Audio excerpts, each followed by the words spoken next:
Okay, so I just realized that I'm such a professional. I forgot to change the goddamn fucking text on the. Fuck it. Doesn't matter. Oh, Jesus. Oh no, I can't spell. Hold on. No. Stop. Game, please. Spells 8. Hi guys. Hi. Give me. Hi. I'm so sorry, Paul guys. is spazzing. I'm Give him a spazzing bit. out. Give me a minute. Yeah. Spell levels 8 and 9. There we go. Oh, that looks terrible. Fuck it. Ladies and gentlemen, welcome to this week's edition of Inteligense Chek. I'm so sorry that I fucked. Like someone cast Feeble Mind or something. Yeah, dude. Or Mind Blank. Mind blank. Yeah, no. So okay, so essentially, we've missed a couple of days. Not gonna lie, couple of weeks actually. Yeah. Apologies. I mean, for we did have the filler episode with Yeah. you and me and Steve. Steve. Yeah. So either way, welcome to this week's edition. My name is Grim or Paul, whichever you prefer, and my co-host, of course, is Conrad. What's up, boy? Greetings. Okay, so today we're gonna round out our lists for the spell choices for all spellcasters in the game. I want to be clear about something. Con and I have never played at this level, so our knowledge of these spells are minimal at best.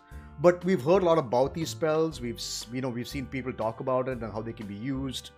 Some of the monsters that we have in our games have access to some of these spells. So Yeah. we know sort of how they work, but not fully. So we'll be referring to some reference material to, of course, give you guys the full lowdown. But as my extremely terrible caption says, we're dealing with spells of 8th level and 9th level. These are the top tier, the topmost spells that spellcasters have access to. Now keep in mind, for spellcasters wise, we only have the Bard, the Cleric, the Druid, the Warlock, the Sorcerer, and the Wizard left. The others don't get anything beyond level 5. Mm-hmm. So let's just begin. Level 8. Dominate monster. Bards first. Dominate monster. And again, remember guys, a lot of these spells will be common across all of them. Yeah. Okay? So we'll just kind of glance over the ones thing. But Dominate monster is the first one. I did not know this was level 8. I thought this was lower. But Dominate monster works the same way Dominate person does. You get to control the monster. Until they take damage, of course. But they obey you without question. Super powerful spell. Definitely pick it up. If you have access to it, grab it. You can't not. You can turn. You can, if you're able to say the big bad evil guy has this gigantic minion with him. Okay, take control of his minion and make his minion attack for master. It's great. Super fun. As Dominate monster is simple, straightforward. It's exactly Dominate person, except this affects monsters. That's the main thing. Then we've got Feeble Mind. Okay, this spell is kind of nuts. So it's got a 150 foot range, which is insane. Yeah. But you can choose one target. So essentially when you do this, the target takes 4d6 psychic damage. Doesn't seem like much, right? It's 4d6. It's cool. At this level of play, what's 4d6 damage? Nothing. However, you need to make an intelligence saving throw with that. If you fail that save, the creature who's the target, his intelligence and charisma score becomes 1. The creature can't cast spells, activate magic items, understand language, or communicate in any intelligible way. You become useless, basically. Yeah. This is great against a high level spellcaster. Like if you're going against a baddie who's a high level spellcaster, and if you know someone has it, this is a good shot at shutting them down. So let's think about this. At level you get level 8 spells at level 19, I believe, right? 19, I think. Yes, so if I'm not what's mistaken. your proficiency bonus at 19? Let's see. I believe it should be a plus 6. Yeah, plus 6. Yeah. So 8 plus 6 is 9, 10, 11, 12, 13, 14, 15. So DC 20. No, 8 plus 6 is 14. 14. So DC 19 is the essential spell save DC for this at this level. So, okay, so here's the thing. So their intelligence and their charisma scores drop to 1. They can't cast spells. They can't use magic items. They can't understand language. And they can't communicate in intelligible way. The creature can, however, identify its friends, follow them, and even protect them. But protecting them, like if you use this on a fighter or a barbarian, then it's kind of pointless because useless, they can still attack. Like you would use this against a spellcaster. I mean, the only people who actually, but that can affect any spellcaster, to be honest. So you can save again against the effects of the spell only after 30 days. 30 in-game days. Which that's a long time. Yeah, that's a good solid, like what, 3 months of real time? Maybe less. More, I would say. Yeah, depending on what's happening. Can go more, dude. I mean, yeah, it can go more. Depends. Yeah, depends on what's happening. So 30 days you could repeat the savings throw. Here's the problem. You have a 1 intelligence. It's intelligence saving throw to fix it again. So when you have a 1 intelligence, your modifier is -5. Even a natural 20 can't save you. Yeah. But again, that's why they give you the ability to remove the spell with greater restoration, heal, or wish. Yeah. So those are your best options at getting rid of this spell. Rather, if you are affected by it, remember the DM can throw this at you also. Yeah. So if you ever come across this effect and you're hit by this spell, remember at least someone else if you are affected by it, someone else in your party has to figure it out. You are sitting with 1 intelligence, you're not going to figure out shit. Yeah, like heal or wish. Like wish, of course, 9th level spell. Heal is a 6th level spell. Greater restoration. If you have a cleric, nothing like it. Unless your cleric gets hit, then well, fuck. Imagine oh god. Yeah, can you imagine the cleric getting hit by this? This is one of those spells that can really. Oh man, I don't even want to imagine it happening in any game that I play to either me or to one of my fellow comrades in battle. I'm like, no, please no. It's terrifying, dude. Like this can end combat encounters. Quite scary. It's terrifying. It doesn't seem like much. Yeah, but oof. Yeah, it's just holy shit. Just knock their asses, just knock them out. 150 feet, that too, man. Yeah. Like, you don't even, you can't counterspell it. You can't even counterspell. You can't. Counterspell, what's the range? 120? 120 or 60? 60. Yeah, 60. Jeez. That's the worst part. It's 60. Yeah. That's the only way you can counterspell. Otherwise, you can't do it. Wow. Like, start combat with this. Just start. On your turn, if you go before the big bad evil guy, fucking use it. No, because see, at the end of the day, even if the enemy, the big bad evil guy, say he's not a caster, most of them are usually casters because casters have the most power. Yeah. But even then, being able to, say they have a bunch of minions with them, if you cast Feeble on the enemy, they can't give commands. They can't, yeah. So immediately their minions are like, what do we do? You know? It can cause chaos within the ranks. Oh, yeah. Use it and be careful if it gets used on you. That's basically the issue. Yeah. That's Feeble Mind. Then we have Mind Blank. Now, it's weird because, okay. We'll tell you what it does. So, until the spell ends, which is a duration of 24 hours, one willing creature you touch is immune to psychic damage. And any effect that would sense its emotions or read its thoughts, like divination spells or even the charm conditions, none of these affect them anymore.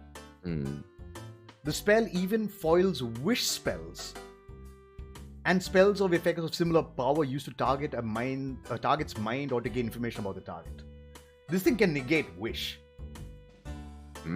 which is kind of cool. Pretty cool. It's pretty cool. Although see, this is the thing, mind blank, you just blank someone's brain. the wording is so iffy. I mean, I guess what they meant by it is like you go into a state where it's not like you raise everything from your mind, even though mind blank would probably imply that. But yeah, it's a weird thing. It's more on the lines of your mind is like you've just, it's somehow like you've disconnected from it, like certain like things that can trigger like charmed effects on your mind, things like that. Like I guess it's probably a level of your consciousness that's gone down. So it's kind of weird. It's one of those things. It's a little weird. Yeah, and I think it's a very, very situational spell, considering its touch as well. Yeah. No, I mean the idea is like I guess if you're going up against like mind flares or anything that wants to crawl into your brain, you just go. You can't fuck with me anymore. You know, it's optional. Like I wouldn't say it's a must-have, but it's interesting. It's application because it can foil wish spells. Yeah, wish of course is the most powerful spell in the game. So being able to fuck with that is kind of important. It's kind of powerful. But Mind Blank is an option for you guys should you wish to choose to do so. Of course, like I say, it'll depend on kind of the enemies you're facing in the game. Like if you're up against psychic threats, all that kind of stuff, Mind Blank might be a good option. It is an 8th level spell though, so keep that in mind. Then we have Power Word Stun. Now, this is where shit starts getting fucked up. Because power words are insane. And we'll get to the 9th level power words, and those are fucking brutal as well. Yeah. So, Power Word Stun. I believe it has a range of 60 feet. Yeah. 60 feet, yeah. One creature you can see within range. If they have 150 hit points or less, they are instantly stunned. No saving throw. You are stunned. If you have 151, it doesn't affect you. But if you have 150 points, you are stunned. It's stunned. Which means any attack against you has advantage. So it should just take barbarians, paladins, rogues, rangers. If your wizard or your bard or whatever has this spell, have them cast that on the enemy, and all of you just jump on that fucker. Jump on it, yeah. The only thing, of course, is at the end of the stunned creature can make another con save at the end of its turn to end the effects. Otherwise, they remain stunned. And like I said, at 18, your DC is 19. Yeah. Unless you found some way to up your DC even more through items. Like say you've got a +2 bard focus or a +2 bard instrument, which increases your DC by 2 or whatever. At this 21. At this level of gameplay, you're gonna be having a lot of items on you and stuff that's definitely gonna buff you in these situations. 100%. It's a brilliant spell to have. Yeah. Brilliant spell to have. This can end common encounters and all. I mean, all of them have access to it. All the proper casters, except for the clerics. Clerics and druids don't get it, but bard, sorcerer, warlocks, wizards. Pretty good. Yeah. It's a good spell. I mean, again, it's very situational, of course. Like again, like using this against player characters is easy because even at level 8, your sorcerer or your wizard may not have that much HP. Yeah. So you can instantly stun them, and DMs can just wail on your ass. That's why we always say be careful when you're picking fights with like high-level mages. Yeah. Especially if you know you're not up to the level to take them. Quite a gamble. It's quite a gamble. Be a little smart.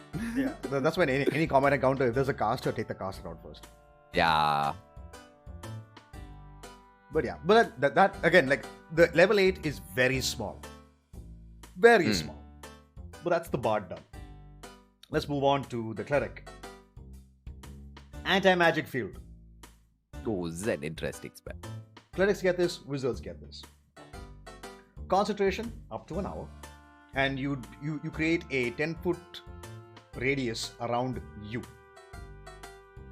So essentially, no magic can enter that area. No magic. Yep. Like say someone casts fireball next to you, and this is up. Say you're within the vicinity of the explosion, the fireball will not penetrate through that anti-magic field. Yeah. But of course, you can't cast out of it though.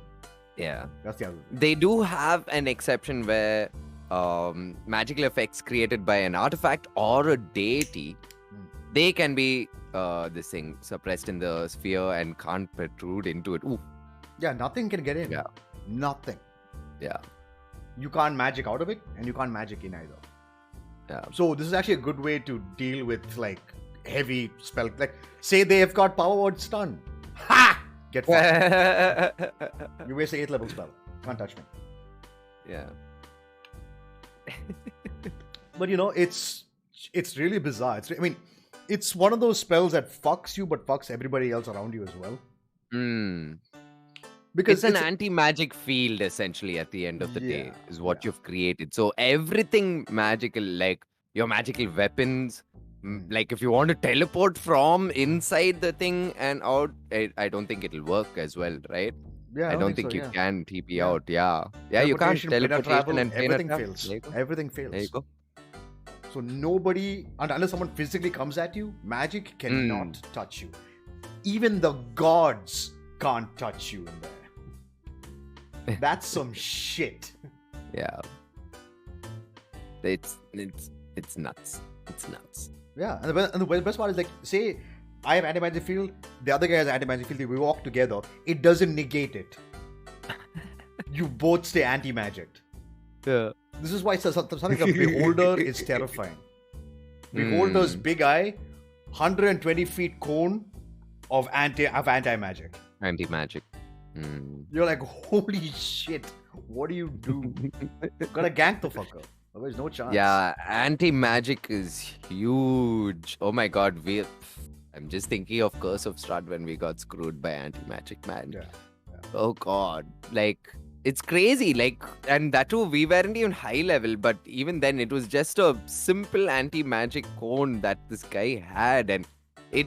My god, like I remember, like I was like, okay, I'm gonna fly, and then he turned, and I was like, oh shit, there's my flight gone. Yeah. It feels bad, dude. But it's a good effect. It's a good way to play with your like. What happens in most combat encounters is you see the casters will hang around in the back, and they take no damage because the frontliners are doing shit. Yeah. So we're like, let's challenge these fuckers. Let's throw up an anti-magic field. Now what are you gonna do? Move. Stop. Don't stand still. Reposition yourself. All that kind of stuff, you know? It's just forcing them to... It's forcing your players to think tactically more than anything else. Yeah. But I mean, this is simple. It's a radius. It's a sphere which surrounds you, 10 feet around. You can fit everybody in your anti-magic field if you want. If you're up against pure caster group. And you guys can move and as up one. To an hour, dude. Yeah, up to an hour. Woo. I mean, imagine if you're going through, let's say, a dungeon or someone's castle and you know it's rigged with all sorts of magic and everything. Just pop this and be like, okay, everyone stick right next to me. Yeah, and we'll Hey, next to me. Yeah, let's go. Yeah, it's pretty good. Pretty fucking good. Like, I think this would disable magic traps, right? Oh, yeah. Like 100%. If this is a magical trap, you walk over it, boom, it powers down because you just destroyed all its magic. So it has applications and it's very good. It's good out of combat and in combat as well. So definitely worth the pickup. Of course, bards can get this too because magical fucking secrets. But let's make it clear. At one point, by the time you hit level 10, like that's your first access to magical secrets as a bard. You just have like access to all the spells. So yeah, bards are awesome. Yeah, fucking. And the second spell we recommend is Control Weather. Simple, straightforward. It's exactly what it sounds like. You just control the goddamn weather. Nah, I saw Keyleth use this. Does it have any specific like effects or anything like that? Like anything out of? If crazy? I remember, it takes 10 minutes to cast. Right. And then after that, it has that. I think the range is, what is the range? It's 5 miles, and there's nothing else to it. Right. You can change. So supposing there's really bad weather coming in and it's going to hinder you, you can take this 10 minutes, cast it, and slowly you start clearing out everything. It takes 10 minutes, but once the spell is complete, it's gone. And you Yeah. concentrate for up to 8 hours after that. So, Yeah. That's the thing. It takes up concentration, which I think is the kind of yeah. like say you're in the desert and you're fucking dying. Rain. Rain, Give yeah. me rain. Give me rain. Yeah. So it's not that bad. Like, again, this thing has so many applications outside of combat because again, like casting time is 10 minutes. It's not really a combat ready spell. Like this would be a setup. Like say you're dealing with fire elementals or something. Yeah. I will cast torrential rain. So it's Yeah. constantly raining. They're getting So fucked up. the other deal with the spell is once you cast it, after you cast it, you can keep changing things about the weather, either the temperature or whatever, the wind, and that would take 1d4 into 10 minutes for the new conditions to start taking effect. Yeah. So that's another thing to keep in mind. Yeah. So it's always one of those things. Like so, the moment when you're starting to cast it, decide what you're gonna go for. Yeah. Like, do you want unbearable heat? Do you want Arctic cold? Do you want warm? Do you want calm winds, strong winds, gale force winds, storm force winds? You want a blizzard? You want hailstones? Whatever. It's one of those things that you have to decide prior to it. Make sure it makes sense. Because last thing you want to do is fuck up your people as well. Because remember, it affects everybody within 5 miles. Within 5 minutes. So if you're near a town and you use unbearable heat, you're gonna kill God. people. Yeah. Yeah. So just keep that in mind when you're doing this. But again, it's a cool thing to have. Druids gain control weather and favorable mind as well. We already spoke about those. Warlocks get dominate monster. Spoke about that. Actually, yeah. The only one that's unique here is clone, Clone. which is available to wizards.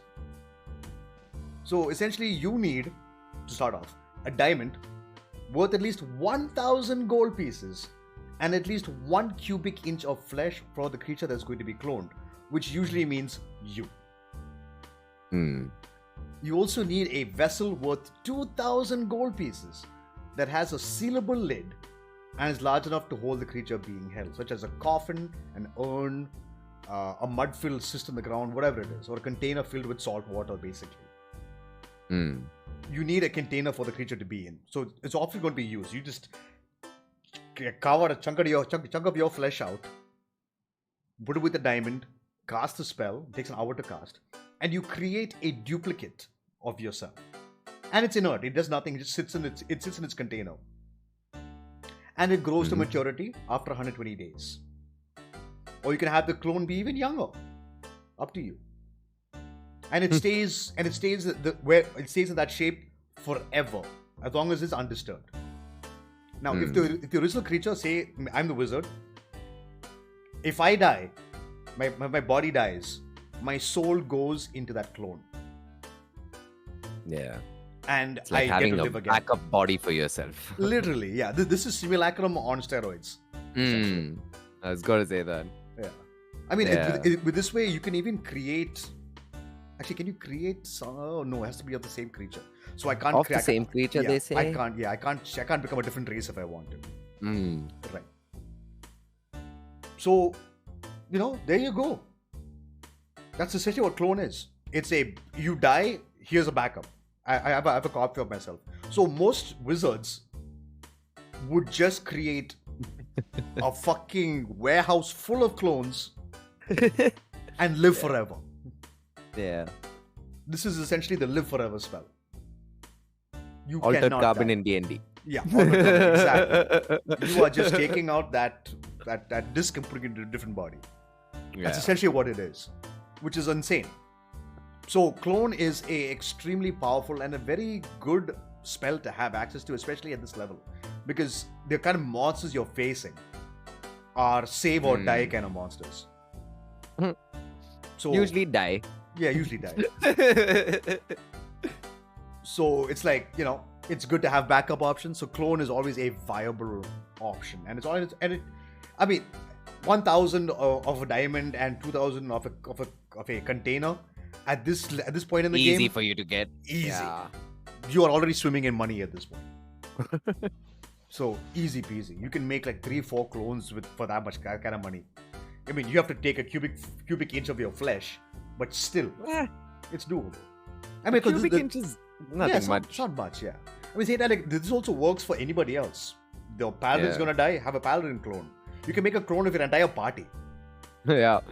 Oh God. All of you Have a die creepy and house just of come clones back. there. Yeah. The only fuck up is make sure that the clones have equipment when they wake up, because otherwise they wake up buck naked with nothing. Yeah.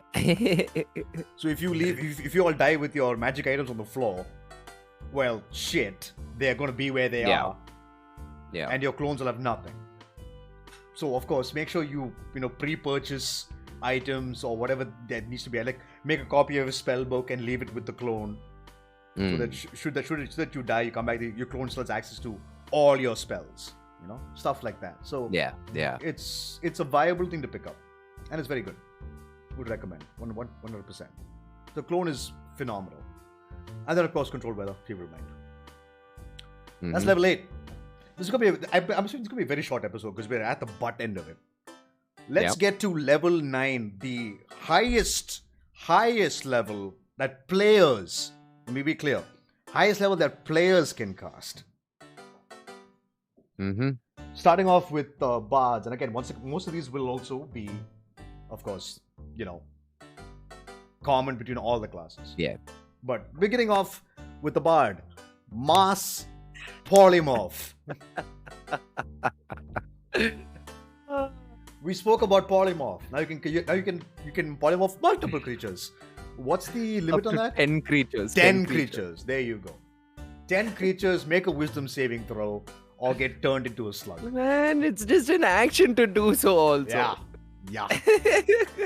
You'd think, okay, maybe a minute since you're mass polymorphing people. No. You just snap your finger, okay, all of y'all are fucking bunnies now. Boy, you are. Shut up. Come with me. Mass polymorph, get turned into a snail, and the bad guy just walks away. I mean, this is one of those spells, to be careful of. Like, if if baddies have this spell, oh my god. Yeah. If he can snap his finger and mass polymorph your group, you guys are screwed. Done. You're done. Fucking done. That's mass polymorph. Simple, straightforward, exactly what it is. It's the polymorph spell, but you get to target 10 creatures instead. I mean, you can polymorph 10 people into Tyrannosaurus Rexes if you want. We have an army of T-Rexes just running at people. So again, options are there. Offensive or defensive. Up to you. Then we have power word heal. It heals you to max. Basically what it is, yeah. Literally, that's all it does. Just heals you to full max.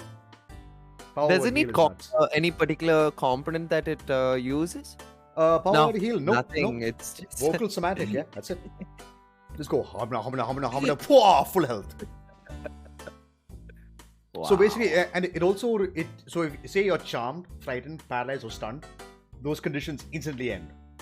If you are prone on the ground, like say you are making death saving throws, power word heal, you're back to full, you can use your reaction to just stand up. So you're no longer affected by the prone condition.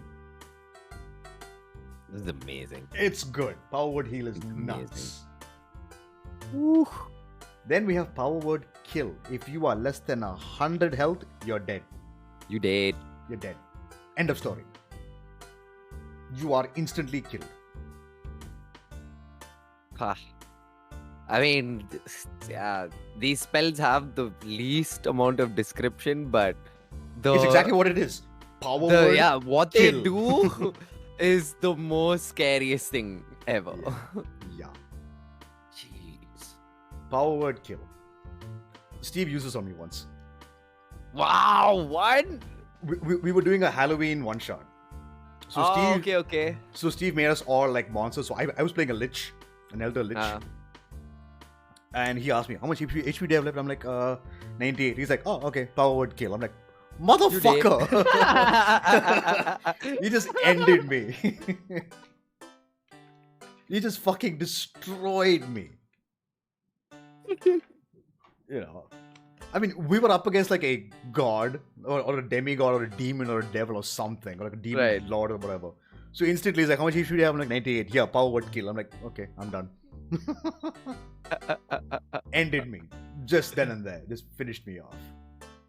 scary, man. It's scary. Yeah, and if you have enough sorcery points, actually wait, do Oh God! Shut up, Paul. I don't know if they get power word kill. Stop it! Stop. Yeah, they it, do. your They do. broken They do. Sorcerer ideas. Yeah, they do. Twin cast power word kill. Oh, man. He started it, man. He started it. I mean, it's gonna cost you 9 sorcery points, but you can kill it's- 2 creatures. Jesus. 2 guys in 1 turn. Go. Dead. Just end them. It's dumb. Man. Yeah. This is the point of the game where shit is just balance is thrown out the fucking window, man. Never dump Constitution. You dump Con, something like a power word kill will just finish you. At least have 100 hit points and don't go below 100. Or power word kill is just on the table. But again, like saying, you guys pick it up for yourselves and do some nasty shit. Have fun. But power word kill, it's one of those spells. It's like this ends combat counters. And there's no saving throw either. Nothing. See, if you're above 100, it has no effect on you. No effect. If you're below 100, you dead. Yeah. You're done. Get fucked. Bah. Moving on. Prismatic War. Now, okay, so you essentially create a wall. It is 90 feet long, 30 feet high, 1 inch thick, centered on a point you can see within range. Or you can make it into a sphere should you wish to, which has a 30 foot in diameter. So that's a 15 foot radius. And remains for the duration. The duration is 10 minutes. 10 minutes, yeah. You create this wall. And it has multiple layers. There's red, orange, yellow, green, blue, indigo, violet, and yeah, that's it. So, if someone walks through all the layers, say you push someone through the layers, they hit the red one first. They take 10d6 fire damage on a failed save. So I believe the save is a dex save, I believe. It is Constitution save. Constitution saving. It's a con save. Yeah. So, make a con save or take 10d6 fire damage. And if you succeed, you take half as much. 10d6 basically equates to a 5th level firewall. Yeah. It's like an average of at least 30 damage. At least 30 damage. At least 30 damage. 32, 33 damage. Yeah. And while the layer's in place, non-magical range attacks can't pass through the wall. The layer, however, can be destroyed if you deal 25 cold damage to it. Okay, not a problem. Orange, you take 10d6 acid damage. Same idea, but this layer can be destroyed with a strong wind. Yellow, you take 10d6 lightning damage. And this layer can be destroyed by dealing at least 60 force damage to it. Green, creature takes 10d6 poison damage on a failed save. Or even something like pass wall. Okay, or you can open a portal through the thing, you can destroy the layer, no problem. Blue, you take 10d6 cold damage. And the layer can be destroyed by doing 25 fire damage to it. Indigo, the creature is restrained. And you can make a con save at the end of each of your turns to get free. But you're only free if you succeed 3 times. If you... No, rather, if succeeds 3 times, the spell ends. Spell ends, yeah. Yeah. But if you fail 3 times, you are permanently turned to stone. So, you know. Oh, God. Again, successes and failures won't have to be consecutive. But you have to keep... It's the same way, it works the same way like a death saving throw. You roll until you succeed or you fail. So, petrification is, you're turned to stone. And, of course, the daylight spell can break this layer. And the final one is violet. On a failed save, you are blinded, and then you must make a wisdom saving throw at the start of each of your turns. A successful save ends the blindness. If it fails, you are transported to another plane of existence of the DM's choosing, and you are no longer blinded. But you're gone. get fucked. You are stuck on either the astral plane or the ethereal plane. And you're there. Oof. And you're there until, of course, the layer is destroyed. And this thing can be destroyed with the Dispel Magic spell. But again, it's a 9th level spell, so it's a DC 19 to succeed. If you're going to cast Dispel Magic at 3rd level. So walking through each layer is a dexterity saving throw. Oh, there you go. Yeah, it's a dexterity saving throw. And the initial con save is if a creature comes within 20 feet of it at the start of its turn, it needs to make the con save or become blinded for a minute. There you go. Yeah. So what are you going to do as a barbarian or a paladin? Shove them through the wall. Yeah. Like one of the most broken combinations of this is reverse gravity prismatic wall. Prismatic wall at the top. My God. Reverse gravity. Go. Jeez. They can't. Unless they hold onto something, they are going through all 7 layers of prismatic wall. Insane, dude. Everything will die. Just insane. Yeah. And this is not concentration either. Yeah. So reverse gravity, go. Destroy everything. Fuck them up. Prismatic wall is disgusting. Best part is, you want to make it a sphere. Sphere it around the enemy. They can't see what's happening. They want to leave. They gotta walk through. Wow. Walking through blind. Yeah. Or Jeez. put it around your friends. They're not hurt by it because you can choose to do that. Anyone want to guess to you, they gotta go through the wall. Or break down each layer as it goes. But the combo is... That's the beauty of it actually, right? You can use this spell in so many different ways. You get really creative with it. Oof. It's insane. I mean, let's just look at this. Okay, so let's see. 10, 20, 30, 40, 50. 50 d6 of varying damage. Varying damage. Yeah. 50 d6, that's a lot of damage. That's average. See, max damage 300. You're averaging about 150, give or take. Yeah. 156, 157, whatever the average would work out God to. forbid your DM rolls high. Or if you roll high on those saves, you're gonna really be rewarded for it. I mean, if you roll high on that damage, you'll really be rewarded. Yeah. Like, I mean, this can kill most things. But, Prismatic Wall's a thing. Like, this could fuck with a Trask. Oh God, yeah.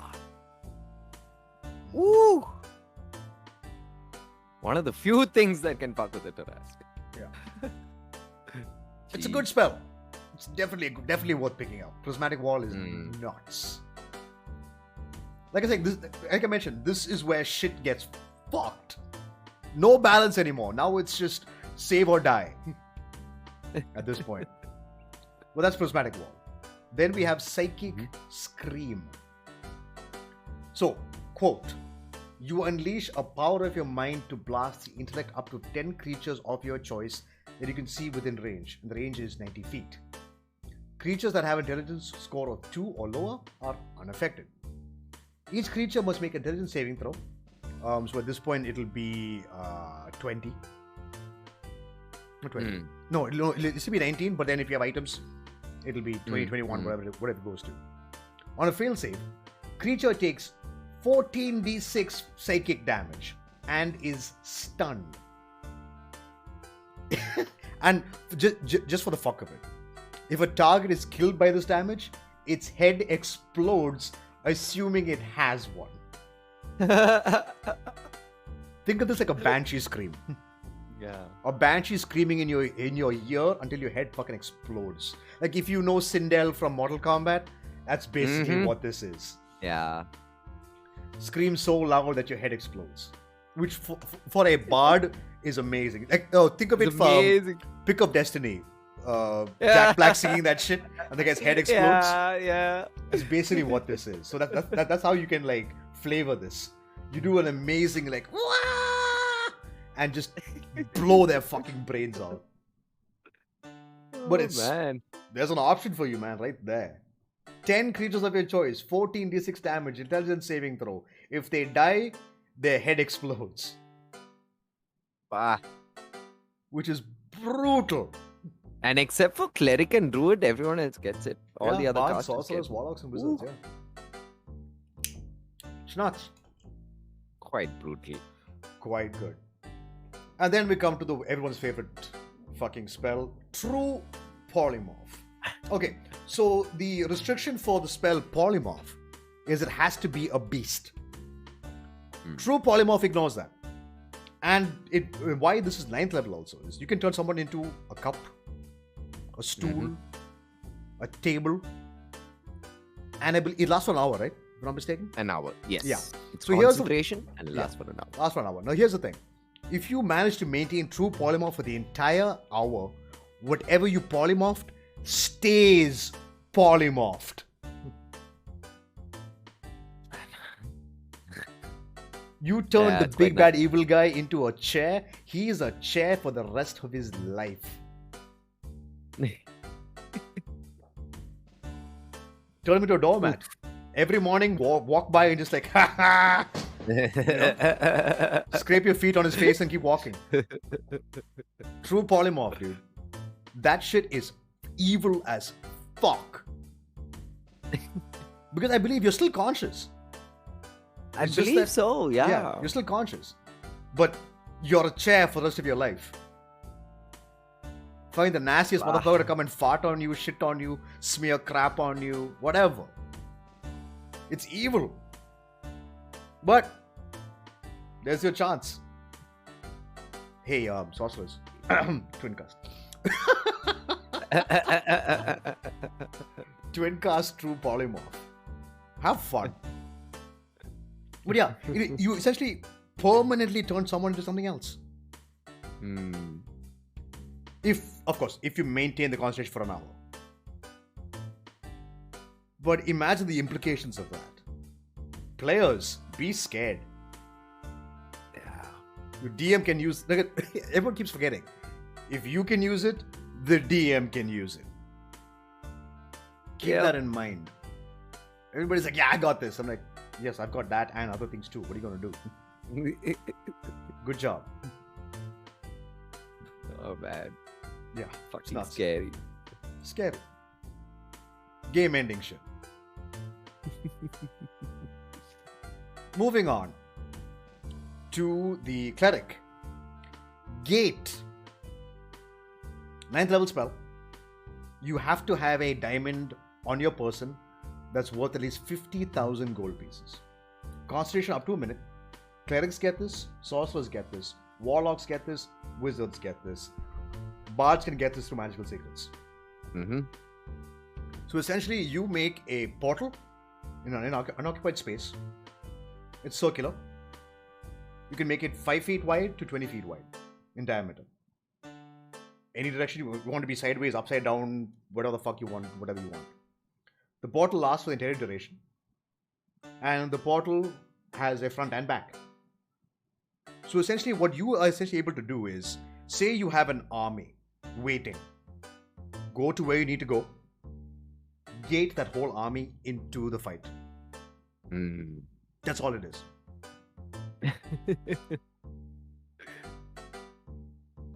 Jeez. One of the things that the fucking Fey realm comes through here. God damn. I mean, one of the things you can say, one of the things that when you cast a spell, you can speak the name of a specific creature. Pseudonym, title, or nickname doesn't work. Has to be the specific name. If that creature is on a plane other than the one you are on, the portal opens in the named creature's immediate vicinity and draws the creature through it to the nearest unoccupied space on your side of the portal. You gain no special powers over the creature. You could technically gate in a fucking Tarask.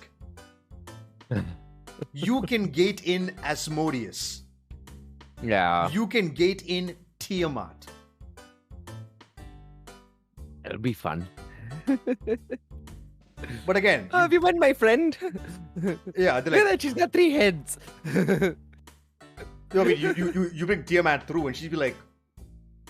I was taking a nap. Fuck all of you and kills All of you, everybody. yeah. She kills everybody. You're better off with Asmodeus. At least he'll want to make some cheeky deals. So. Yeah. He's like, what do you want? But you can do it. Gate is that powerful. Yeah. You can gate in anybody. As long as you know their names. You need their name in specificity. Like it says, pseudonyms won't work, titles won't work, nicknames don't work. You need an actual name. Which is why demons and other fiends are very careful about giving their real names. Yeah. Because there's power in it. Because something like Gate, you can just drag them out of anywhere. You can just drag them out of, like, say you know the name of a Mind Flare, a powerful Mind Flare, or an Elder Brain.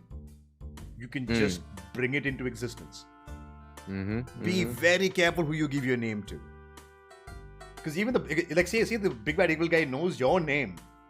He can bring you and you alone to his place. He'd be like, sup, you're dead now.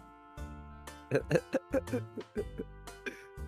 why the evil guys don't give their their proper names. Yeah. There is power in names. At this level of play, as Paul was saying earlier, shit just goes wild. Like, it's just, no holds barred at this point. Yeah. Just nutty. The things you can do with Gate. It's dumb. Then we have Mass Heal, which is like Heal, 70 hit points, except you get to heal everybody in 60 feet for 70 hit points. It's great. Simple. Pretty awesome. Then Powered Heal, of course. Already spoke about that. Then comes the ultimate in Resurrection magic. True Resurrection. Say you got cut the fuck up to pieces. A demon ripped you limb from limb down to the smallest piece. There's like maybe a tip of your finger left. True Resurrection can bring you back to life. What's the material cost? It's a sprinkle of holy water and diamonds worth at least 25,000 GP. There you go. That, even at this level, 25,000 is a lot of money. But true resurrection. You are brought back from non-existence. Here's the thing. You can resurrect someone who's been dead for no more than 200 years, but within 200 years, if you know, say, some archmage who's buried somewhere in a tomb, and you know this guy can really help you guys and bring an end to everything, resurrect him. Yeah. Just walk up to his corpse and go, resurrect please. Hello. There you go. He's back. And there's no drawbacks, right? Yeah. It's no drawbacks as such. The spell can even provide a new body if the original one doesn't exist. So, true resurrection, dude. Because there are some things, like say for example, your brain gets eaten by an intellective aura. Your soul ceases to exist. Therefore, you cannot be resurrected. However, true resurrection is how you get around that. Yeah. It literally rips your soul from their hive mind and brings it back. Yeah. You could have information that no one else has. You were part of the fucking illithid hive mind. You have information about their movements. You have information about their whereabouts, where the hive mind is located. You can find out some really good shit with true resurrection. It's another cool thing about it. If the creature was undead, it is restored to its non-undead form. There you go. Which is awesome. You can remove a lich's power. Yeah. That's pretty awesome. That's pretty good. True Resurrection, powerful spell. Which is why it's, of course, level 9. Yeah. And costs a lot. It costs a fuck ton of money, yeah. 25k is no joke. Moving on to the Druid. Shape change. Want to be an elder dragon? Or want to be an ancient dragon? There you go. Yeah. This is why Druids are fucking nasty. Awesome. Yeah. Shape change. Become an ancient dragon. Have fun. And I think it has a cost. Yeah, you need a jade circlet worth 1,500 gold piece. It's cheap Which at is this nothing. point. Yeah, That's cheap for you dirt at this cheap. point. Dirt fucking cheap. Are you kidding me? Oh yeah, there you go. Ooh. I'm now an ancient amethyst dragon. Let's go. I'm an ancient emerald dragon. I'm an ancient sapphire dragon. Whatever, just fucking go for it, dude. Fizzbins has opened up a shitload of things for you to do. It's nuts. Yeah. Moving on to the Warlock. Gate, spoke about that. Mass Polymorph, spoke about that. Meteor Swarm. Oh, let's go. Yeah. Take this one, dude. Because Let's I don't have this pulled up for myself. So, Meteor Swarm, first of all, this spell has a range of 1 mile. And it's an action. Again, lot of these powerful spells, you'd think, okay, maybe a minute. No. An action, components are verbal, somatic. That's it. Wait, So- it has a material cost? Nothing. Nothing. Let's Nothing, go. boy. Nothing. Let's go. So, to quote what it says, blazing orbs of fire plummet to the ground at 4 different points you can see within range. That's a range of 1 mile. Yep. Right? So, each creature in a 40-foot radius sphere centered on each point you choose must make a dex saving throw. And the sphere spreads around corners. A creature takes 20d6 fire damage and 20d6 bludgeoning damage on a failed save and half as much on a successful one. A creature in the area of more than 1 fiery burst is affected only once, so it doesn't stack. Remember that. Like, you That's can't be important. like, oh, like, I mean, it would be slighter sad much if it does.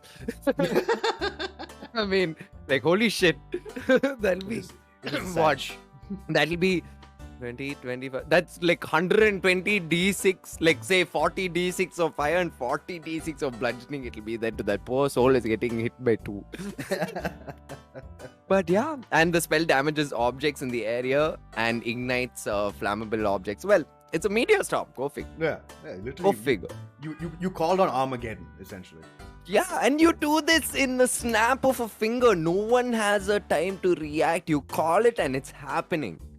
Yeah. It's nuts. This is one of the spells I fear a lot because it doesn't cost anything. It's instantaneous, dude. Yeah. No, the issue, of course, comes down to the fact that it affects everybody within a mile. Everybody. That's the thing. That's the thing. So you can potentially hit your own allies. You can Yeah. kill innocent civilians. You can level a city. Mm-hmm. Be extremely careful how you use Meteor Swarm. Yeah. But the damage, though. I mean, think of it this way. You find a stronghold of maybe like this crazy ass lich. He's got a stronghold going for himself, and he's got quite a bit of like, neighboring places that he's taken over, and now it's all his minions running the place. And or have like at this point you'll probably have archmage friends, or maybe even some of y'all have access to creatures you can fly like griffins and stuff. Just fly, see the area, scan it around, and then just snap. Bye, motherfuckers. Done. Just target everything on them. You, fuck all of you in particular. Take Yeah. this. Burn. Get destroyed. Jeez. Siege weapon. It's genocide. Meteor Swarm It's is genocide. Yeah. It's genocide. Meteor Swarm is utter genocide. Hands down genocide. Because the average NPC, normal human being, normal person, any whatever, 9 HP. 9, yeah. Even if they save, they Wait. won't win. They dead. They're They're dead. They're dead. Because it's 20 d6 of each. Like, Yeah. what you gonna do? What you gonna do? It's at this point you have a fucking DC 22 save. They have a 0 in their decks. They're not saving even with an at 20. Nope. And even if they do save, they're gonna die regardless. They die anyways, yeah. So it's mass genocide is what Meteor Swarm is. Great way to end a fight. Like in the middle of like a massive, large scale battle. Then just fire on the enemy side of the map. And utter chaos breaks out. Of course, this can also be. What's the range on this? A mile, right? Yeah, It's a you mile. can't even counter spells unless you're within 60 feet. You can't. So One of those things you won't see coming, like only in the moment when it's happening. You're like, what the fuck is going on? But then it's too late. yeah, you're dead. You're dead. Your army is decimated. Yeah. Well, That's why I this tell one. people, be careful. Don't pick unwanted fights, especially against someone who's really powerful. Don't. Be a Yeah. little careful. Just don't do it. Don't stop it. Get help. But That's Meteor Swarm. Then you have Power Word Kill again, which we just spoke about. Psychic Extreme also we spoke about. Time Stop. So, cast a spell, roll a d4. Whatever you roll, you have that many rounds before anybody else can do anything else. Yeah. So, as long as you can't attack anybody else, you can't do any, you can't make any harmful effects to anybody else. Yeah. But you have 4. Say you roll a 4 on that d4. You have 4 turns to do whatever the fuck you want. You can set up whatever you wish in 4 turns. Yeah. Most people like time stop. I'm going to run away. Yeah. 4 turns is actually quite a long time. Quite a long time. That's essentially 4 minutes. You can just like, yeah, I'm just gonna go. Peace. That's usually what you're gonna do. Yeah. So time stop, valuable spell. Either for running or even just getting into combat also. Like time stop, you can run up to the bad guy, right in his face, place your hand on him, end the spell, Feeble Mind. End the spell, whatever you want. Finger of Death. Whatever you want. Stuff that you can do like that. So it's nuts. That's time stop. Then we come to the most powerful spell in the game. Wish. Yes. Fucking Wish. Yes. So Wish is the most powerful spell in the game, but it also has drawbacks. So you can make now. Remember, Wish is up to the DM's caveat, and the way you say, it must be very specific in what you say, because the DM will decide. Like say for example, like I want to be the richest man in the world. The DM might just drop all the gold right in your fucking head and you die. Then what? It's very open-ended. Do not leave any open-endedness for DMs. Yeah. So, the basic use of the spell, of course, is you can duplicate any other spell of 8th level or lower. So let's say you need Power Word Kill and you don't have access to it, but you have Wish. I will use Wish to cast Power Word Kill. You can do that. Insane. Yeah. Yep. Doesn't matter if say for example it has an expensive I will use Wish to cast True Resurrection. True Resurrection requires you to have 25,000 gold worth of diamonds. Wish negates the need for Negates that. it. You can easily cast it. Okay, so now here are some of the examples that the books give you. You can create one object up to 25,000 gold in value that isn't a magic item. The object can be no more than 300 feet in any dimension, and it appears in an unoccupied space in the ground next to you. Okay? Now you can do that. You can allow up to 20 creatures that you can see within range, of course, to regain all hit points. So you can literally bring 20 people back to life. If they're all down, Wish, bring them all back up to max. And they get cleansed of all effects, all conditions effects on them. You can grant up to 10 creatures you can see resistance to a damage type that you choose. 10 people now have resistance to psychic damage. You have resistance to fire, resistance to force, whatever it is. You can grant 10 creatures immunity to a single spell for 8 hours. My friends can no longer be affected by Power Word Kill. There you go. That's awesome. There you go. Done. Like the example they give is the Lich's life drain attack. Mm. 10 of you are no longer affected by it. That's an option. That's amazing. Yeah, you can turn back time. Essentially. Yeah. I mean, which is kind of a waste of a wish spell, but you can do it. Do it. Now, here's the thing, though. Casting the spell causes stress on a character. It weakens you. I mean, it causes stress when you try to use it apart from what we mentioned so far. Yeah.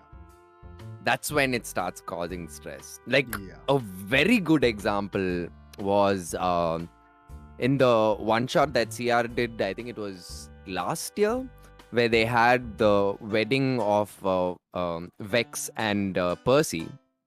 At the end of everything, they finally got down to doing the vows and everything because they had to battle Big Baddie. I'm not going to spoil it for anyone if they're ever watching it. And Sam, well, this thing, they start like, Pike is about to do the rituals and he's like, I have one thing I want to give you as a wedding gift. And like, they're like, oh, okay. And he's like, I cast Wish and I want Vax'ildan to appear one last time before his sister, before she gets married, and say a few words to her. And that would be my gift to them. And like, everyone was like, what the fuck? And even Matt was like, you can do that. And he did it. And Vax comes down and like, everything happens. And in the meantime, I saw Sam rolling. I was like, the fuck is he rolling? Because I forgot about this part of the spell. I was like, what is he rolling? And then everything was over and it was such a beautiful moment, right? And then he looks and he's like, yeah, that's the last time that was my last wish ever. And they were like, what? And Matt was like, wait, what did you roll? He's like, yeah, I rolled a 22 or something that he rolled. So basically, the thing to it is, if you say something like that, you can do that. Like, you can do that. You can ask for something that's really out of bounds of the spell to an extent, but it does make you take, I believe, there is some damage also that you take, if I'm not mistaken. Yeah, so if you use the wish spell to cast anything like that, like say something outlandish like that, you take stress. And each time you cast any spell until you finish a long rest, you take 1d10 necrotic damage equal to the level of the spell that's been cast. Yeah. So say I use Wish, and then I'm going to use, let's say, I'm going to use Power Word Kill. I will take 9d10 necrotic damage. Yeah. Yeah. In addition, your strength score drops to 3. Yeah. If it isn't 3 already. For 2d4 days. Each of those days you spend resting and doing nothing more than light activity, you can get back. You recover sooner. Finally, as Con said, I told you 22. There is a 33% chance that you are unable to cast the wish spell ever again if you are under stress. You can lose the ability to cast Wish. Wish can kill you. Yeah. I believe it's one of the most mind-blowing spells in the game, right? Oh, yeah. It has to be. 100%. I mean, the Wish is the only way to kill a Tarask. Yeah. I would say so too. No, it's in the rules. Yeah, it is in the rules also. That's true. You can't kill a Tarask. They do say that. A Tarask cannot die short of a Wish spell. And even Wish doesn't kill it. It puts it back to sleep. Puts it back. Yeah. Because there's only one Tarask in existence. Wish. You can wish to cast any spell at will for eternity. But you lose Wish. Yeah. You can say, I want to cast Clone for free anytime I want. You can do that. You can do that. But you might lose Wish. Is that a it's a balance thing. Like, do you want to do that? Yeah, do you want to do that? Yeah. You might lose wish. It's one of those things, man. It's one of those things. Yeah. Like, oof. Like when I saw Scanlan use it there, like Scanlan's used it a couple of times before, but when he used it that day and when he, like, for such a wish, and when he rolled against, like, he failed that percentage roll, I was like, oh my god. I was like, this is so, it's badass at the same time that he got the wish, but at the same time, it was like so sad to see him lose his wish, but at the same time, it was bittersweet that it was that, and finally they're all happy again at the end of the day. It felt like Scanlan didn't care about it anymore. He's like, my one last wish was for my buddy to come and say a few words at his sister's wedding. Yeah. Man, I cried, dude. I cried in that moment. And when he said he lost his wish, I started tearing up. I was like, see, I'm even tearing up thinking of it now. I was like, fuck, how? Like, it's insane. Wish is one of those spells that, Yeah. I love this spell. Yeah, it's a great spell. Favorite. I want you to kill that big bad evil guy. Sure, go for it. It works. It happens. But now roll D100. Let's see what happens.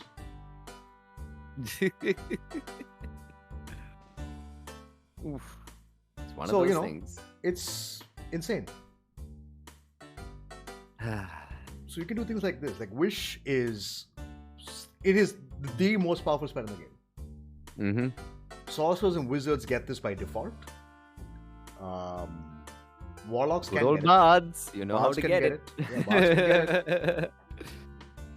Warlocks can get it with the Genie subclass.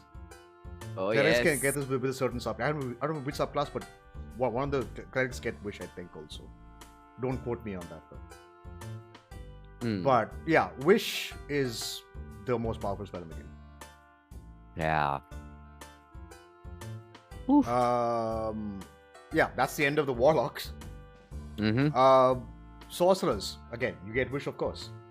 And then Power Word Kill, Shape Change, True Polymorph, Psychic Scream. Yeah. There you go. Wizards get Gate. Invulnerability. Now, this is a spell that only wizards get access to. One action. You need a small piece of adamantine worth 500 gold pieces, which the spell consumes, unfortunately. But you can 500 gold for adamantine is not that difficult to get your hands on at this level of play.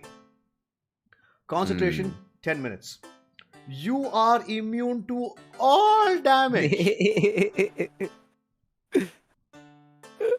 You're just standing there like, what? Are you hitting me? Yeah. Try. Here's an idea for you. Say you pick a Metamagic Adept. Get Extended Spell. Oh my. Could be 20 minutes if you concentrate. Mm-hmm. Mm-hmm. So 20 minutes of immunity to all damage.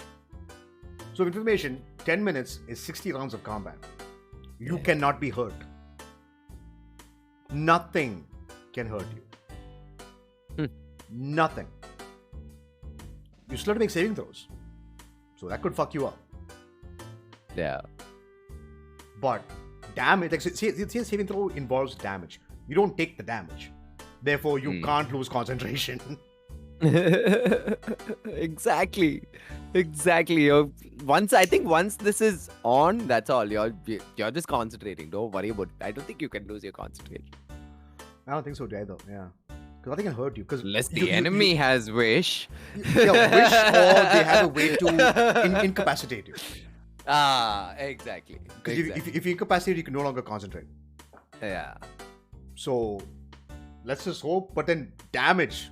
The only way you make concentration checks is if you take damage. If you take no damage, then you don't need to make concentration checks. You're good. Brutal. So, invulnerability. Have fun with that.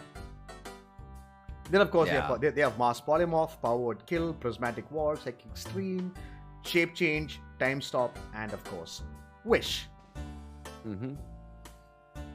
Like, I would give up Wish Okay, I say that now. I say that now. Would you, Paul? Yeah, I say that now. I But- will remember this Yeah. moment. I mean, like one thing I would wish for is I want to be able to cast Fireball at 9th level for free forever. For free, yeah. I can cast it at will. Fireball at 9th level at will. See, that's the thing about Wish, right? That's what makes it one of the best spells. The way you word it, as Paul said, guys, think about your wording for the spell and what you want before you cast it. Yeah. Take a solid fucking moment and think about it. Because, yeah, it can either really work in your favor and you get exactly what you want, or it could be little less than that. You probably get a portion of what you want, or you probably get what you want, but it didn't turn out in the way you expected it to be. Yeah. Like for Probably example, backfires on you. like for example, Steve and Ethan, right? So they were in the session. So Ethan's like, I'm going to cast Wish. They're like, okay, what's your wish? So they're in the middle of a massive fight. Innocents are getting killed. Right. And Ethan's like, I wish all these people to be safe away from this fight. Mm. So Steve's like, okay, it happens. You all end up in the Feywild. Yeah. He didn't specify where. He just said safe. Yeah. No, safe away from the I'm fight. sure. Yeah, From from the the fight. fight. From the fight. Now, the So Steve would have Feywild... probably just Yeah. maybe rolled on a table to see where. Yeah. That's it. Here's the thing. The Feywild is even more dangerous than our plane Yeah. of existence. Oh, yo. They're crazy motherfuckers up there. Yeah. The Feywild I love them. it's insane. So, wish. Be extremely careful and extremely specific about your wish. Yeah. Because it's a monkey's paw, essentially. Mm-hmm. Be very careful what you say. Make sure it cannot be misinterpreted. It cannot be interpreted. Like, listen, this is what's going to happen exactly. Then the wish will happen. The wish will happen. No problem. But if you're not specific, like I mentioned earlier, I want to be the richest man alive. Suddenly, all the gold of the world just falls on your head and crushes you. You were the richest man for a microsecond. You can do that. But Yeah. be careful what you choose. Be careful what you wish. Literally, be careful what you wish for. Careful what you wish for. Careful what you wish for. Yeah. But yeah, 9th level. Yeah, so guys, that's it. Those are our choices for 9th level spells. 8th and 9th level spells. I'm sure other people have other options, other ideas that might work out better. Again, remember, some of these spells, like some of the spell choices, there are other spells available for each spell level, of course, that we haven't mentioned. Yeah. Like some of those might be more effective for the campaign you're in, or even your own character, the way you want to play your character. Yeah. We're just saying these are good options to have, generally speaking. These are like the Yeah. the spells, like supposing if let's just say you're playing a level 21 shot and you're like, oh shit, I want to play a caster, but I don't know what high level spells actually work, what are the good ones. Well, that's what we've done for you Yeah.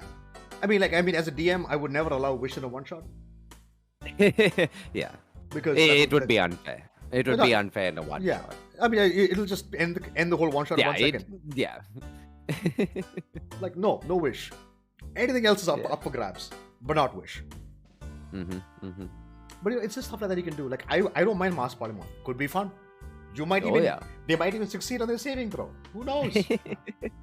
And you've lost a 9th level spell because you only get one 9th level spell slot. You have one. Yeah, 9th that's level. another thing, guys. Like, even though you reach this level and you're a high level spellcaster, remember, you'll get 1 9th, you'll get 1 8th. I think it's 1 7th also, no? I believe so. And 2 6 and 2 5s and 3 4s. Yeah, it doesn't go beyond that. It's 2 Unless you have 2 sevens. items or something Yeah. that gives you extra access to spells, or there are certain items where you can store spells. For example, you can store something, keep it in, use it later. There are items that do that for you. But remember, especially when it comes to 8th and 9th, it's 1 1 each. 7th you said is 2, right? Yeah, 7th is 2, yeah. So 8th and 9th, yeah. one slot each, regardless of which spell casting class you're in. Yeah, so pick your 9th level spell carefully. Be careful about that. Yeah. I mean, come on, man. Look at the shit we were talking about. Fucking you started a Meteor Storm. After that, what more you want to do with Night Level? Fucking go sleep. Enough power you've expended. Go. Yeah. Go sleep. Everybody's I dead. mean, I'm going to take a nap. yeah, it comes to that also. It kind of balances that way also, where you use so much of Arcana, you mess around with the weave to such an extent, it shouldn't be possible for you to do so again. Right? Just because then you're kind of like going beyond and really you're kind of toying with the weave and moving it around to your own usage. That's a whole level of fucking play. Then it becomes never ending. Yep. Yeah. 9th level spells, man. One. Oof. You have one cast. One cast per long rest. Yeah. So be careful what you choose. Mm-hmm. What I would recommend, shape change. Become an ancient dragon and have fun with that. True polymorph, prismatic war. Like, holy shit. Yeah, shape change, I believe, except for cleric, I think everyone else gets it, right? Pretty yeah, much, except for cleric and sorcerer. Bards, of course, you can get it from magical secrets, and druid, warlocks, wizards, you get shape change. Shape change. Just become whatever the fuck you want, man. Yeah. And of course, everyone's going to choose ancient dragon. Fucking DC 22 saving throw against breath weapon, which does like 16d8 or some shit, some dumb number like that. Yeah. Insane. It's insane.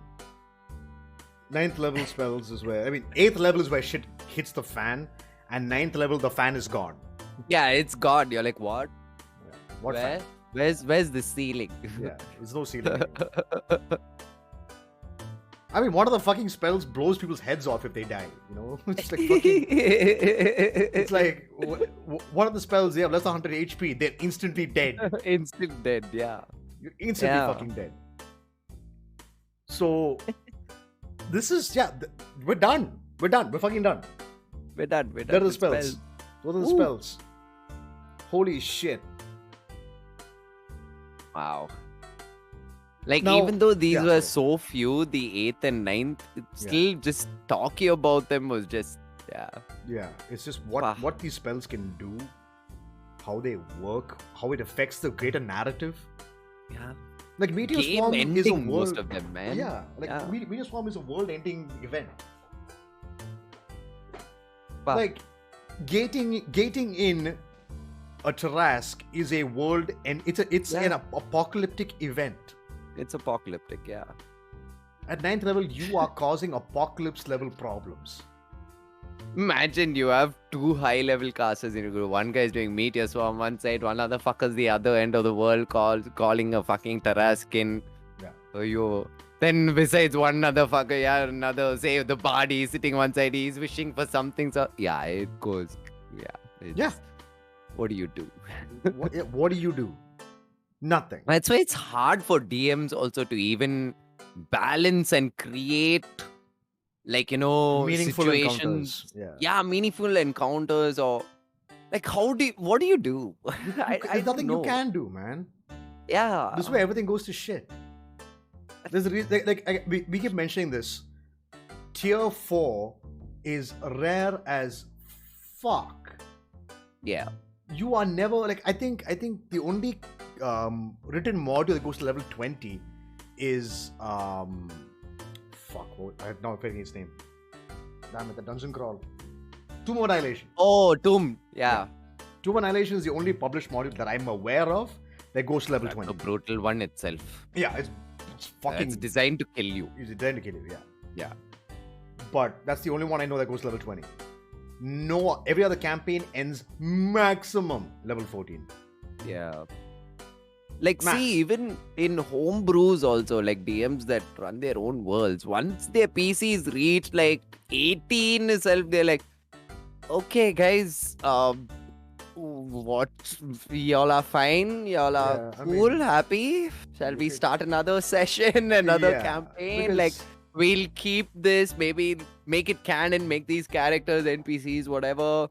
something else in the world. Yeah. Because you can't go beyond Unless that. you want to right? destroy the world. Yeah. Because after you hit level 20, where do you go from there? Next thing is demigod, then god. I mean... You know, so it's like, what? You know what? Fuck it. Let's go to Olympus and kick Zeus's ass. Okay. You want to go kill a god? Go kill a god, I guess. You know, that's pretty much all you're going to do at that point.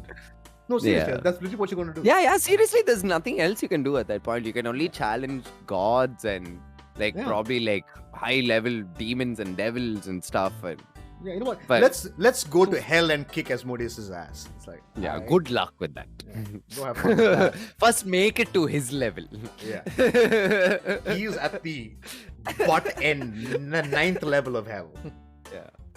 He's still there chilling. The amount of politics going on there, have fun. Yeah. But that's the thing, like, that's all you can do.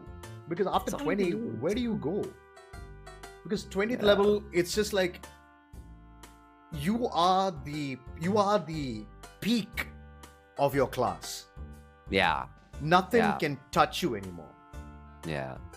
And whatever can touch you unfairly. It'll feel unfair. You will feel robbed. Because either save or die, or you're steamrolling. Yeah. What more can a DM do after that? It's like, yeah, you're level 20 now. Here's Asmodeus. Oh look, he killed you in one shot. Cool. That's the end of your character. Oh look, he just cracked the world open. Game over. Yeah. Even worse, he takes all of y'all and makes you his bitches. Yeah. Yeah, you literally become his slaves. Have fun. You know. So it's just like, what? There's a reason why games don't go that far. Yeah. Like, Tomb of Annihilation is allowed to go that far because one of the traps of Tomb of Annihilation is you fall in the trap, you fail the trap, you are dropped to level 1, stripped of all your equipment, and you end up at the beginning of the dungeon. Yeah. So it's like, okay. Yeah, even the wizards were like, what do we do? Yeah. Even they are like, what do we do? You know, I've been like, yeah, I'm a fucking 9th level cast. I'm a fucking 20th level caster. I'm first level again. Shit. Everything I know is gone. You have no spell book because all your shit just dropped where it was left. Your party members are God knows where the fuck they are. Yeah. And you're like, well, I guess I'm dead now. You know? So it's like, the reason why Con and I don't know a whole lot about these high level spells is because we've never gotten to a point where we can use them in a meaningful way. You know, nothing has given us, like, we will never get to this level short of a one shot. Yeah. Nothing else will do it. One shots is your only way to play characters at this level. Yeah. And you'll actually have fun with it also. Because there's an end goal to the situation and like whatever happens. Yeah. I mean, for example, like Farland. One of those. We only got to level 9 and we were playing for a year. We were only level 9. And that was a homebrew campaign. Yeah. So it's like, would we have hit 20? I don't know. I don't think Steve planned for us to go that far. But, you know, it's not gonna happen, man. Like we mentioned, after a point for a DM, we're like, what can I throw at? There's nothing I can throw at them. Yeah. Whatever I throw at them, they will destroy, or I will just end them in one turn. You know, it's like, what do you do? But that do be what it be. But yeah, guys, that is our spell choices from levels 1 to 9. Yeah. Goddamn.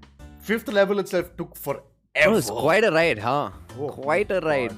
I remember every fucking after every one of these episodes, like the spell level episodes, my throat is gone. I can't fucking talk anymore. Yeah. My throat fucking hurts because I'm talking so goddamn much because there's so much to talk about. So again, like we mentioned, like I mentioned before, there are other spells on the lists, right? So it's important for what your campaign requires of you. What kind of character you're playing, what kind of role play are you doing, that will also affect your spell choices. Yeah. And also think about like one thing I would tell any spellcaster or anyone who has access to spells, I'll say, not spellcasters, anyone who has access to spells, plan out your leveling up. Like right the moment you make a character, sit down and go, what are my spells? What do I have access to? When I hit this level, what am I picking up? When I hit next level, am I picking up something else instead? Am I swapping out spells? Like if I pick one, let's say I'm using, let's say I have Scrying, but I never get a chance to use it. Fuck it, swap it up for something else. Yeah. Options like that. Like, just think about how it works, what makes sense. Don't just pick up shit just for the sake of picking up shit. And if you're picking up shit, if it has a material component, make sure you acquire that component, or that spell is just going to sit there and do fuck all on your list. There's nothing worse than picking up Chromatic Orb and not having the diamond for it. True. It's sad.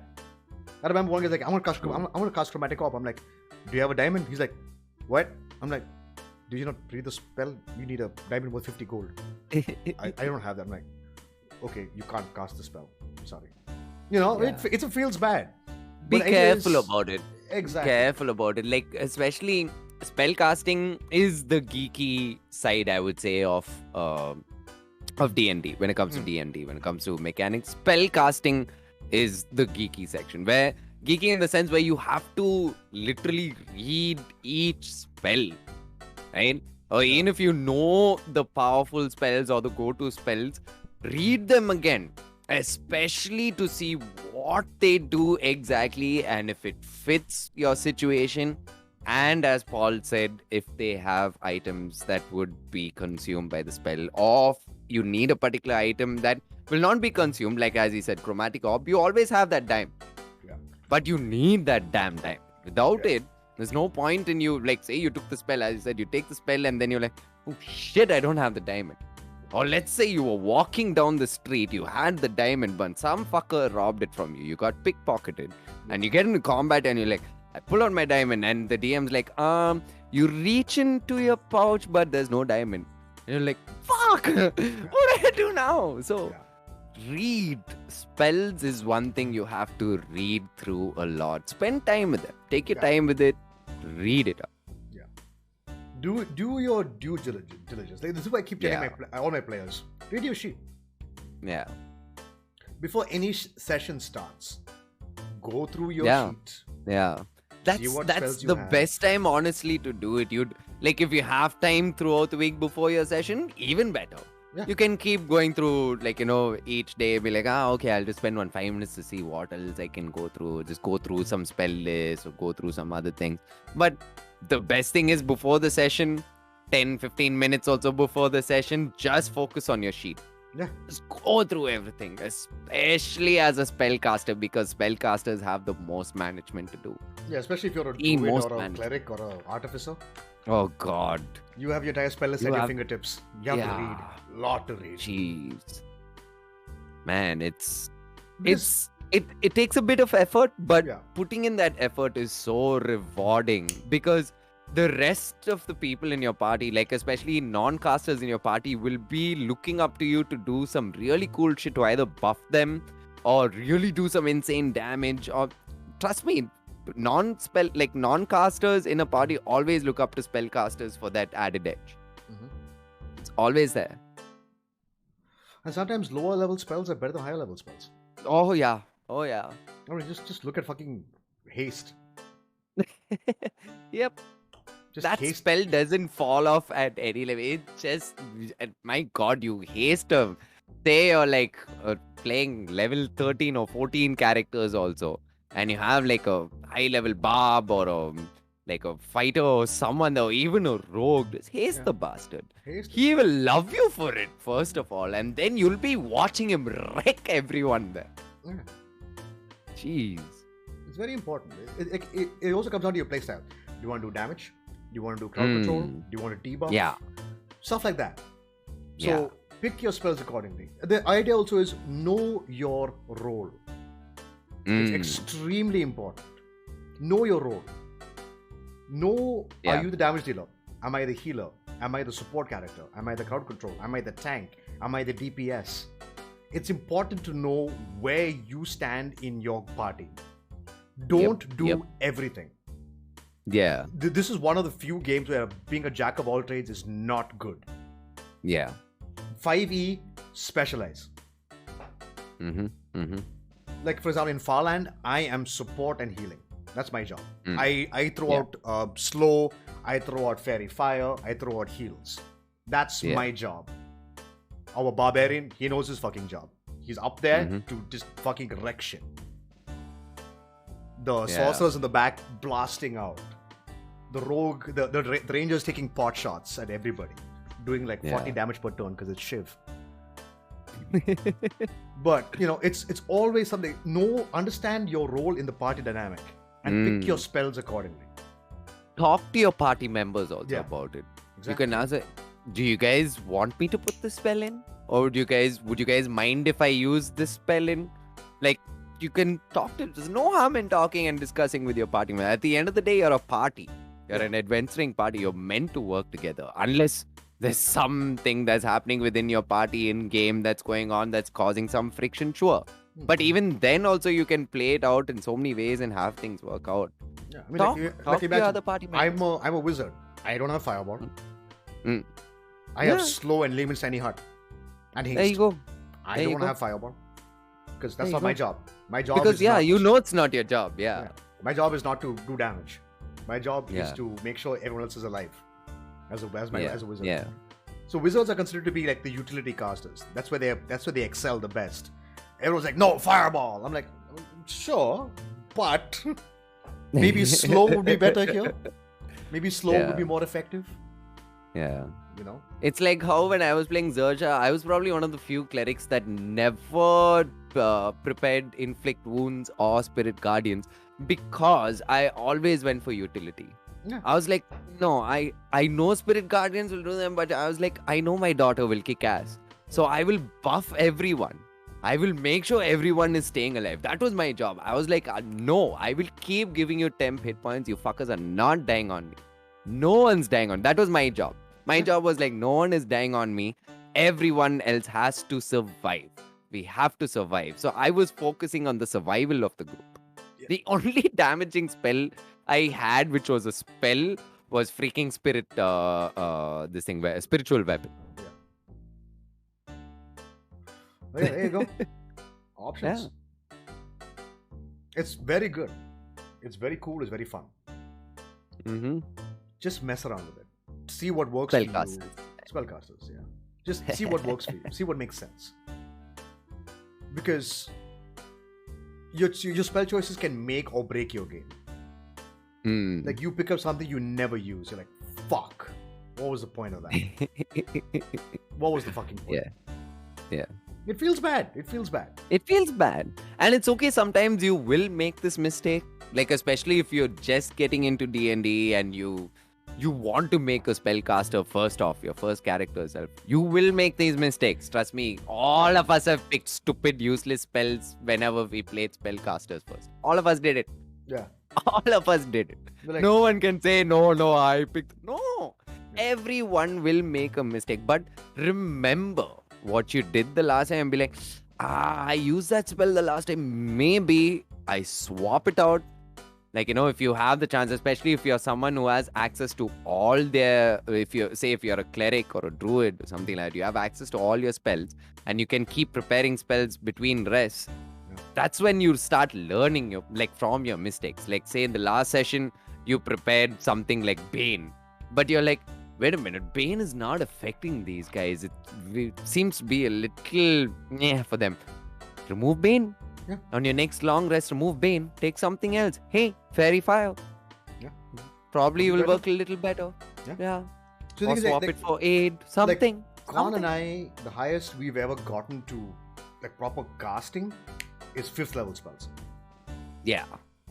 So we can tell you without question, until 5th level, the spells we've chosen are fantastic to pick up. Yeah. 6th, 7th, and 8th and 9th, we've not really touched upon in our game, so we can't speak on them. But we've used several 5th level spells. Yeah. So we can tell you without question that these spells are good pickups.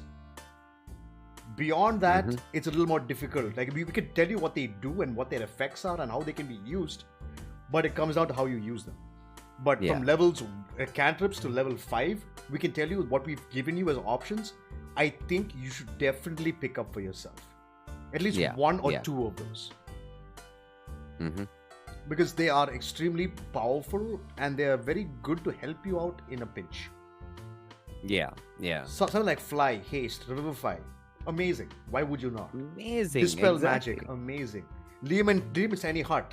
You have protection for 8 hours. Mass Healing Word. Sending. Spirit Guardians. Fucking create food and water. Call lightning. Counter spell. Dispel. It's just so many things which you can use and have fun with. Yeah. So we can tell you that those spells are good to have. It just depends on your playstyle. What do you want to play? Do I want to be a blaster? Do I want to be CC? Know your role. Understand that first and foremost. Yeah.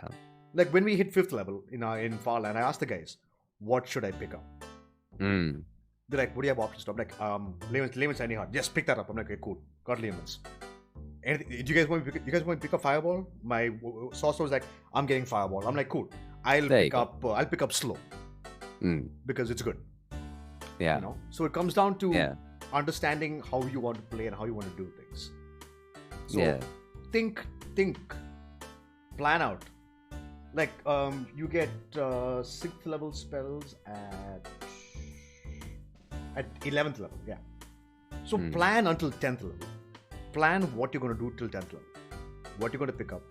What your idea is. What your concept is. What your character concept is. Because some people are like, we don't have enough DPS. I'm going to pick up Fireball. I'm like, sure, but you could have picked up something else would be more useful for everybody and not just you. So take time, read, understand, and take it from there. Yep. It's very important. There's nothing worse than picking up a spell that you never use. True. I mean, Wizards don't have that problem because you get to fucking put new spells into your spellbook. And Clerics and Druids are like, well, let me I'll think about it tomorrow. Yeah. I'll sleep on it. I'll get back to you. But other classes like bards, sorcerers, warlocks, be careful. Yeah. Because you guys don't have the freedom of swapping your spells out like these 3 do. Yeah. Because you guys, you get to choose, but you swap only after you level up. Between leveling up, that's when you get to replace spells. But otherwise, between that, who knows when you're going to level up? Like, you could be stuck in a dire situation for like freaking 10-15 sessions without a level up. It can happen. And you have a spell which has no effect at all. Yeah. Like you're up against demons or fiends or whatever. You have Fireball. Good job. They're immune to fire. Now what? Yeah. I spent 2 hours that day for our one shot picking spells for my bard. Yeah. Because I was that's what I was telling you. Like I'm still waiting now that I know our final comp. So I'm maybe there are a couple of spells that now that I know a paladin's come to play, maybe a couple of spells I might switch about to maybe buff the paladin also. Maybe. Yeah. Who knows? But that's what I did. I took 2 hours just thinking about, okay, what are we going to do? Okay, we have a fighter, we have a cleric, and I'm a bard for now. Okay, if it's going to be just the 3 of us, maybe I balance it out with 2 big damaging spells, and then like I'll get a bunch of buff spells, and let's see how it goes. Yeah. But again, you have to think about it. Don't blindly pick spells just because it sounds cool and you think you might use it and it's going. Yeah. Never look at damage numbers. Yeah, never look at damage numbers. Never look at damage numbers. Like, what was it? Witch Bolt. Paul's favorite spell. It sounds amazing. Until you read it. And you're like, oh.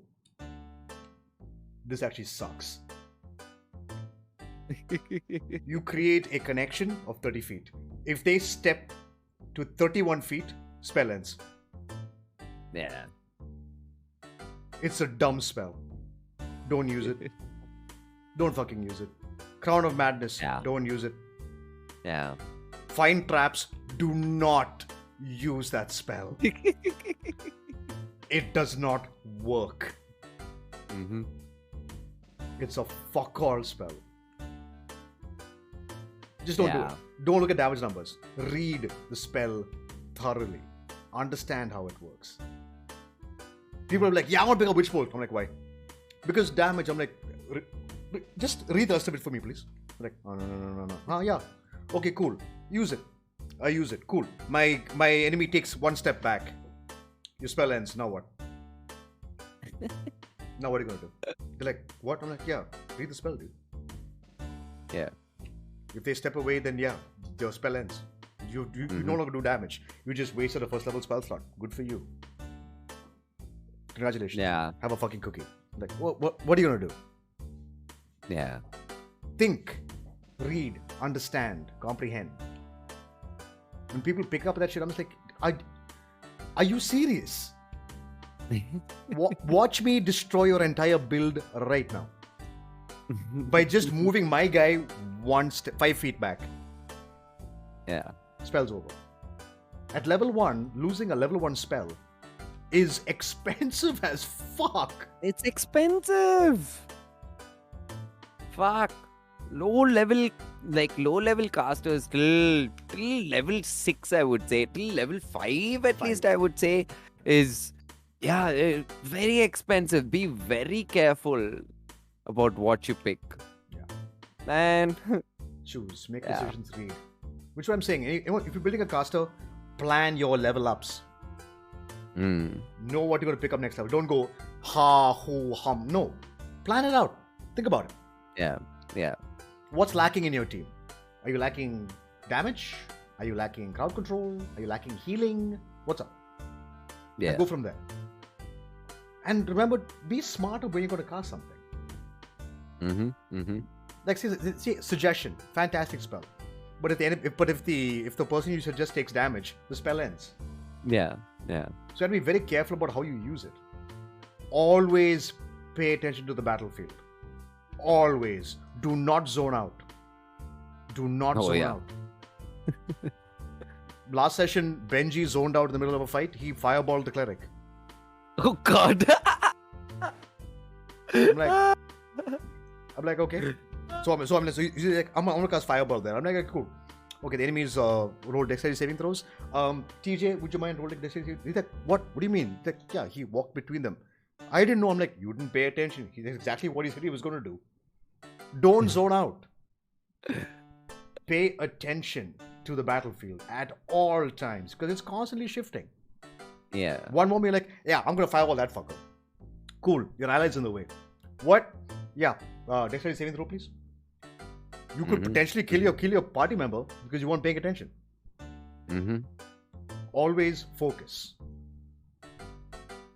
Yeah. It's terrifying. And people panic in fights. It's okay. You can panic. Yeah, But- it's okay to panic. Yeah, it happens. Just don't make it. Like, but the thing is, like, when it's not your turn, plan what you're going to do. Then plan. Yeah, then plan. Which is why I'm saying pay attention so you know what's happening. Okay, so if that guy moves there, I can fireball there maybe. No. Okay, maybe he's going to drop. I can cast healing word or whatever it is. Pay attention. Always pay attention. Never zone out of a fight. The last thing I want to hear as a DM is goes, what happened? It's like, bitch, what? Yeah, that's another thing to remember is like, it's sort of like when you're not paying attention, you're kind of disrespecting your DM a little because And your that players, and individual other is players. sitting, foremost your DM because your other players, sure, they are in the situation already, they're focusing and everything. Yes, they have to deal with the situation while it's on their turn. But your DM is constantly dealing with things he's dealing with. You guys, he's planning 2-3 moves ahead for like 10 or 5 freaking NPCs that he's running against you guys. He has to remember what they can do. He has to at the same time remember to an extent what all you guys can do. At the same time, he has to remember other things that could influence this fight. And then suddenly, like, when it comes to your turn and you ask him, oh, sorry, I wasn't paying attention. Like, I don't know what just happened. First of all, that guy is going to be very upset. Yeah. He's not going to be angry. He'll be like, God damn it, man! Like, I just I just did all these things. Why were you not paying attention? More than him being angry, he's gonna be so disappointed and upset that you weren't paying attention to him. Yeah, it's just like are you not having fun? And please leave my table. Yeah. Dude. Please leave. Yeah. Other people, let's say your party members are struggling in this fight and you're not paying attention. Like, what the fuck? Yeah. When you are the one person who could potentially turn this whole fight around, and you're not paying attention. Focus up, please. Yeah. But anyway, rant over. Just something Steve and I were talking about as well. You know. So yeah, it's no, like that's key, dude. That's one of the things. It's table etiquette at the end of the day. Pay attention. Paying attention. Pay attention. There's nothing worse than being like, huh? What happened? Yeah.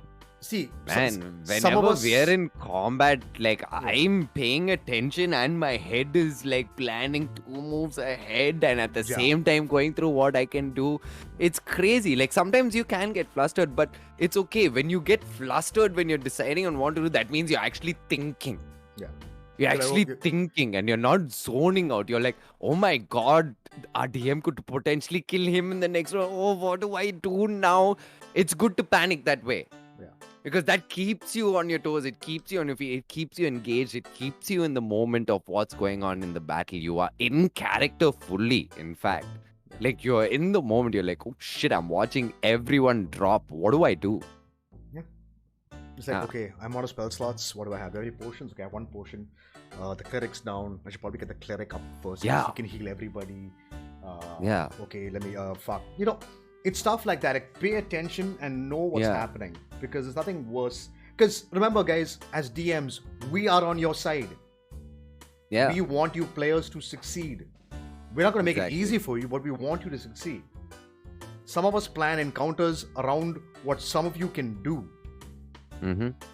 So, read your sheet. Prepare your spells. Understand how your features work. Mm-hmm. It's like, come on, man. Take some effort. Take some time. We put in weeks of effort and months of effort just preparing games. Yeah. All the stuff for you guys. And if you don't do your due diligence, then what the fuck are we doing? Yeah, that's so sad. It feels bad for us. Because we will kill you if we have to. That's just how the game goes. We don't want to, but we will. How many times can I, fudge a dice saying, oh, they just failed, so you win? Yeah. For the record, I've never done that before. Yeah, I've never fudged dice. I've never fudged dice. I've never fudged dice. I don't believe in it. Yeah. Because, like, I remember once you also asked me what do I think it was when I rolled the nat one on Luna. Yeah. I was like, no. I was like, she's dead. Yeah.